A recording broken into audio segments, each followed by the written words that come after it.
Alright, isang bagong linggo na naman ang dumating at syempre, kasama nyo pa rin ang inyong favorite schoolmates Barkada! Yes, and as always, hatid namin ulit sa inyo isang mainit na diskusyon para sa mga kabataan. At syempre, sa gabing ito, makasama natin ang mga schoolmates natin dito sa Technological Institute of the Philippines! Yun! At para masimulan ang ating talakayan, break time muna tayo sa lesson sa eskwelahan at pag-usapan natin ang issues ng ating bayan. Lahat ng yan dito lamang sa inyong favorite coolest classroom tambayan! Kaya siguraduhin walang absent dito lang sa Schoolmates! Isigaw ang tinig mo, ihayag sa buong mundo ang karapatan, kalayaan.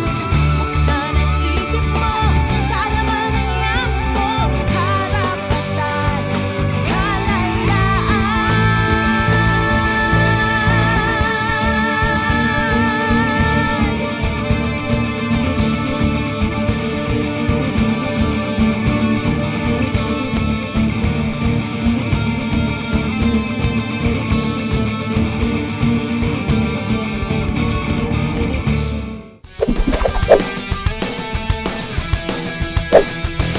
Ay mga schoolmates, alam nyo ba na ngayong araw ay bibisitahin natin para hamunin ang ating mainit na diskusyon?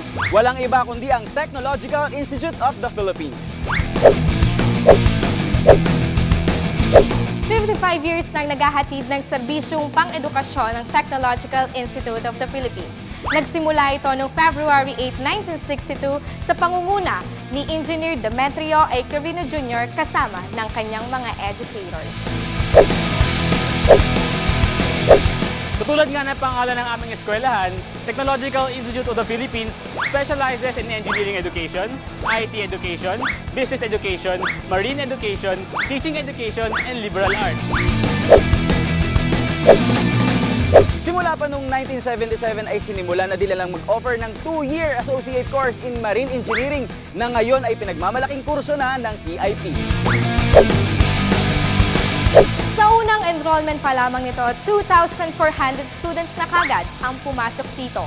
Sa patuloy na pagdagdag ng bilang ng mga mag-aaral, dahilan nito upang magdagdag ng maraming buildings at facilities ang TIP. Sa ngayon, may dalawang malalaking campus ang TIP. Ang main campus na naitayo noong 1962 at ang Quezon City campus naman na naitayo noong 1983.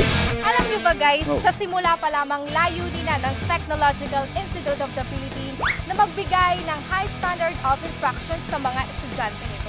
Ayos ah. At kasama dyan ang bigyan ng pagkakataon ng masa na makamit ang tertiary education sa tulong ng pamahalaan. Naniniwala naman ako sa inyo, pero dito kasi sa schoolmates, papatunayan natin ang galing at tapang ng mga TIP yan sa... Game ba kayo dyan? Game! Ayos, game! Alright Tessa, gaya nga ng nabanggit natin kanina, nandito tayo ngayon sa Technological Institute of the Philippines, Manila! At alam mo ba na ngayon din ay kasama natin ang kanilang mga schoolmates mula sa TIP Quezon City branch. Okay, so talaga meron silang dalawang branches at nag-merge sila for this show dito. for today. Of course, kitang-kita natin na talaga napakainit ng pag-welcome nila sa atin dito sa kanilang campus. Yes, oo nga Diyos, maraming salamat sa inyo guys. Pero ano nga ba ang topic natin for today? Ito po, let's watch this. Marami ang naaalarma sa bagong panukalang batas na naglalayong babaan ng edad sa 9 na taong gulang ang criminal liability sa ating bansa. Dahil sa mas pinaigting na paglaban sa mga lumalalang krimen, nais ring isakatuparan ang nasabing batas ni Pangulong Duterte.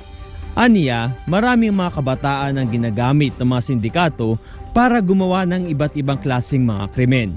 Kung bababaan ang edad para sa criminal liability, mas magkakaroon ng disiplina ang mga kabataan at mas matatakot na sumaway sa ating mga batas. Ngunit, tinutulan naman ito ng Department of Social Welfare and Development. Ayon sa kanila, masyadong bata ang edad na 9 na taon. Karamihan sa mga ito ay hindi pa lubos na naiintindihan ang kanilang ginagawa. Hindi rin ito sinang-ayunan ng United Nations na nagsasabing ang aksyong ito ay internationally unacceptable. Kayo mga schoolmates, dapat nga bang ibaba sa edad na 9 na taong gulang ang criminal liability sa ating bansa? So ayan guys, another hot topic for tonight.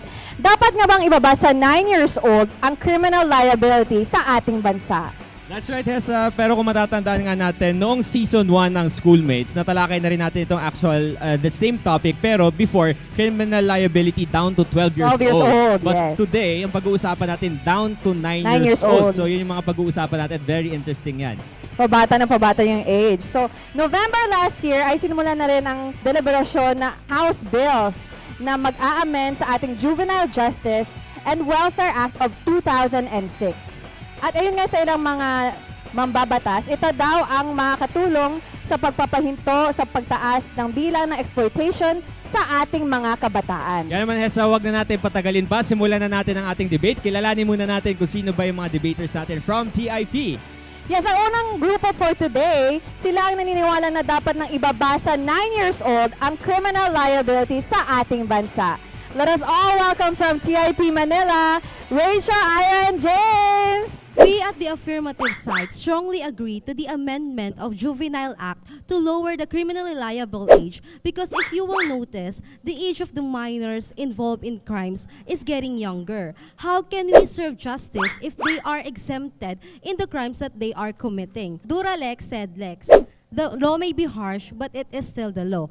And by exempting these children from being punished, we do not deter criminals from using them in committing crimes. Thank you.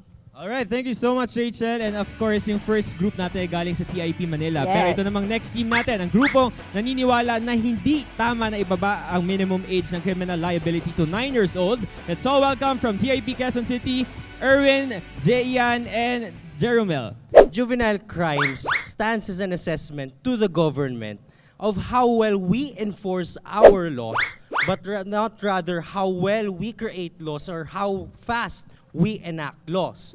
Ladies and gentlemen, we would like to say that in this debate, the real question is that, is it really a sustainable solution to lower the age of those who are criminally liable before the law? The answer is not. We would like to believe in this debate that the best solution is to increase police presence, increase police resources and activities around the area so that these juvenile crimes, which are categorized as petty crimes as well, can be mitigated or at best resolved. Thank you very much. Hi guys! Siyempre hindi lang kayo dyan sa stage ang may pakialam sa ating issue for today na dapat nga bang ibaba ng 9 years old ang criminal liability sa ating bansa. Siyempre kasama ko ngayon ng cool na estudyante dito sa TIP Manila! Siyempre hindi lang sila makakasama natin for today, makasama din natin mga loves ko na netizens na nanonood sa kanilang mga TV screens. Just like us on Facebook and follow us on Twitter dahil mamaya ilan sa inyong mga komento ang aming babasahin. Sa aming pagbabalik, sisimulan na natin ang mainit na talakayan dito lang sa Schoolmates!